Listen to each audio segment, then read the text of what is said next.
Jadi begitu cara mengambil pahamnya Bapak Ibu kepada maqam wahdatul wujudnya.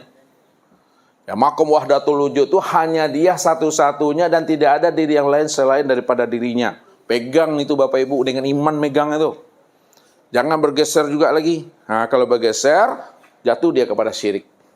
Wujuduka zandun. Adanya dirimu itu yang dosa. Wujuduka hijabun. Adanya dirimu itu yang hijab itu. Nah, itu hati-hati itu, ya. Apakah Bapak Ibu Tuhan? Tidak. Apakah Bapak Ibu ngaku Tuhan? Nah, apakah Bapak Ibu merempah hak Tuhan? Kalau tidak jadi Tuhan, tidak ngaku Tuhan, tidak merempah Tuhan, lalu gimana? Hah? Kalau tidak ngaku Tuhan, jadi Tuhan saja. Kalau jadi Tuhan, merempah Tuhan. Nah, lihat maminya. Nah, ini dari ujung-ujungnya, di ujung-ujung sedikit nih. Belajar ilmu tauhid, belajar ilmu ma'rifat, ya, bukan kita ingin jadi Tuhan. Bukan kita ngaku-ngaku Tuhan. Bukan kita merampok hak Tuhan. Akan tetapi belajar ilmu tauhid untuk mengenal dan memahami Allah sajalah yang wujud, Allah saja yang ada. Kita tidak pernah ada sejak mula adanya, nggak pernah ada. Jadi kalau ada yang mengatakan innani anallah, anallah analha Allah pijubati, bukan dia mengaku Tuhan. Kalimat itu mesti dipahami dan disadari. Sebenarnya dia mengatakan itu untuk memberi pemahaman Allah sajalah yang ada dan Allah saja yang wujud. Selain daripada dirinya nggak pernah ada. Ini yang pernah diungkapkan oleh Syekh Siti Jenar itu. Apa kata Maulana Malik Ibrahim kepada muridnya? Wahai anak muridku, tolong engkau panggil Syekh Siti Jenar. Dipanggil oleh Tuan Guru Maulana Malik Ibrahim. Apa kata muridnya? Baik Tuan Guru, saya sekarang akan jumpai Syekh Siti Jenar. Sudah sampai, apa kata beliau? Wahai Tuan Guru Syekh Siti Jenar, engkau dipanggil oleh Maulana Malik Ibrahim. Sekarang juga. Apa jawab Syekh Siti Jenar? Syekh Siti Jenar nggak ada. Yang ada Syekh Lema Abang. Balik lagi muridnya tadi. Udah aku sampaikan guru, pesan guru untuk memanggil Syekh Siti Jenar. Tapi kata beliau guru, Syekh Siti Jenar nggak ada, yang ada Syekh Lema Abang. Lalu apa kata gurunya? Panggil sekali lagi dengan panggilan wahai Syekh Lema Abang, engkau dipanggil oleh Maulana Malik Ibrahim. Baik guru. Udah sampai ke sana, apa kata muridnya? Wahai Tuan Guru Syekh Lema Abang, engkau dipanggil Maulana Malik Ibrahim. Apa jawabannya? Syekh Lema Abang nggak ada, yang ada cuma Allah. Tambah pandiang juga murid gua. Tambah pandiang tuh ya. Pulang lagi Bapak Ibu, disampaikan juga kepada Syekh Maulana Malik Ibrahim. Sudah aku sampaikan pesan engkau wahai Tuan Guru kepada beliau. Tapi kata beliau, Syekh Lema Abang nggak ada, yang ada cuma Allah. Lalu apa kata beliau? Panggil ketiga-tiganya. Ya, Syekh Siti Jenar, Syekh Lema Abang, Allah, engkau dipanggil Maulana Malik Ibrahim. Barulah ya Japuik Tabao namanya itu. Lihat tahu Japuik Tabao? Tuh. Jadi begitu. Apa yang disampaikan oleh beliau, bukan beliau mengaku Tuhan, bukan. Bukan beliau mengatakan diri mereka Tuhan, bukan itu. Tapi beliau menjelaskan itu kepada anak murid tadi, memberikan pemahaman Allah cuma yang ada, aku tak pernah ada. Tapi ungkapan yang di dalam dizahirkannya dalam melalui kalam-kalam, melalui lisan dan suara, inilah memunculkan fitnah itu yang sebenarnya. Ya, kalau yang di dalam dizahirkan, maka muncul fitnah. Lalu supaya tidak muncul fitnah, supaya Bapak Ibu tidak buruk sangka kepada orang-orang kasar, kepada orang-orang arifin, arif billah, tak buruk sangka kita kepada orang-orang marifat, maka apa kata orang arifin? Orang arif billah, orang kasab. Ma yahruju baina syafatain ilal isyrati wal iktibar.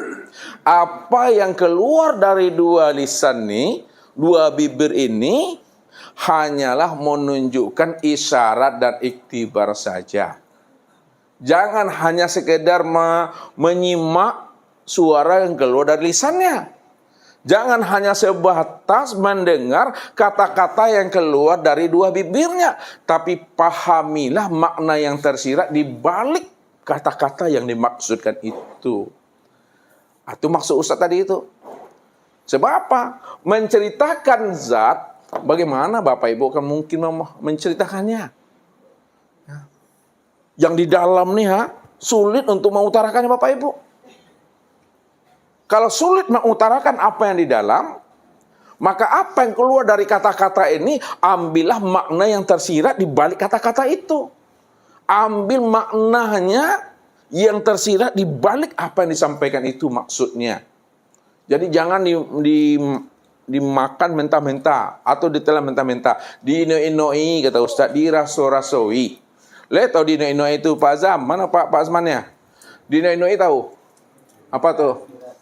Dirasa-rasa. Lah jali Semindang ya, ngerti dia. Ya, kalau orang Singapura Minang mah.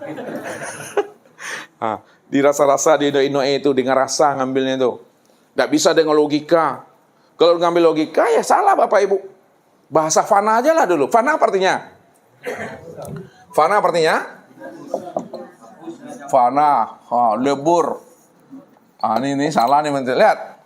Fana itu kalau dipahami secara logika, pasti bertentang Bapak Ibu.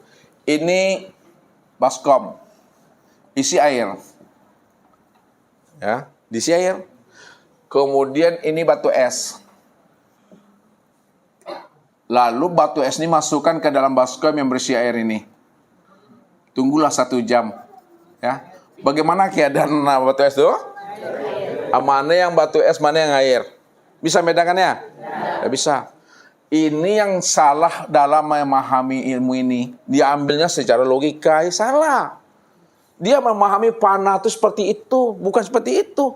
Ini Allah, ini lihat Allah. Ini hamba. Jadi Allah lebur ke dalam diri hamba disebut apa namanya? Hulul. Hamba lebur ke dalam diri Allah disebut apa? Itihad. Kalau seperti itu memahami makna fana yang diartikan ya selama ini tentang bahasa hulul dan itihad, ya salah Bapak Ibu. Ini cuma contoh, ini cuma kias untuk menghantarkan pemahaman bahwa Allah saja yang wujud dan yang ada. Kalau Allah cuma yang wujud dan Allah cuma yang ada, lalu bagaimana makna fana yang sebenarnya? Makna fana yang sebenar-benarnya itu sadari sesadar-sadarnya bahwa diri kita itu tidak ada. Sadari sesadar-sadarnya diri kita ini tidak wujud. Sadari sesadar-sadarnya diri kita ini tiada bersifat. Ketika diri kita dan kita sadari kita tidak wujud dan kita tidak bersifat, ketika itulah disebut namanya fana. Yang wujud dan bersifat itu adalah Allah. Kalau Allah yang wujud dan bersifat, maka disitulah disebut namanya bako itu. Bako itu. Maka fana itu menghantarkan kepada bako. Fana menghantarkan kepada bako. Tak mungkin Bapak Ibu bako tanpa melalui fana. Ini yang dikatakan Nabi, mutu qoblaan tamutu. Matikan dirimu sebelum dirimu mati. Jadi mati di dalam hidup. Mati sebelum habisnya usia umur. Itu maksudnya. Mati di dalam hidup, mati sebelum habisnya usia umur itu. Matikan keakuan diri yang merasa diri itu ada. Itu dalam itikot. Kalau bahasa itikot kan dijazamkan. Contoh, kita lihat diri Bapak Ibu. Ya, tubuh. Lihat. Hati. Ruh. Sir. Zat. Ini itikot nih. Itikot memandang. Pandang dengan mata zohir. Lalu itikotkan dengan hati. Ya. Nyatanya perbuatan tubuh itu karena hati. Itu maksudnya tuh. Secara zahir nampak tubuh yang berbuat. Tetapi secara pandangan batin nampaklah hati ini yang berbuat nih. Nyatanya perbuatan hati itu karena perbuatan ruh itu. Itikot lagi ke dalam. Ya. Nyatanya perbuatan ruh itu karena sir. Nyatanya perbuatan sir itu karena zat. Itu dia. Itu maknanya apa yang diperbuat oleh tubuh, memandang, melihat, mendengar, bergerak, dan diam, itu sebenar-benarnya nyatanya perbuatannya zat. Itu dia tuh. Itu namanya itikot tuh.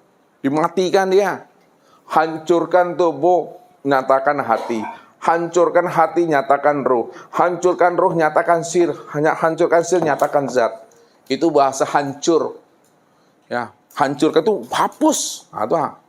Lenyapkan sekalian tubuh, nyatakan hati. Lenyapkan sekalian hati, nyatakan ruh. Lenyapkan ruh, nyatakan sir. Lenyapkan sir, nyatakan zat itu. Maka nampaklah zat yang berdiri dengan sendirinya. Nah, jadi ilmu yang kita hantarkan ini, bagaimana Bapak Ibu benar-benar memurnikan keesaan wujud Allah itu. Jangan ada diri yang lain selain daripada dirinya. Itu maksud Ustaz tuh.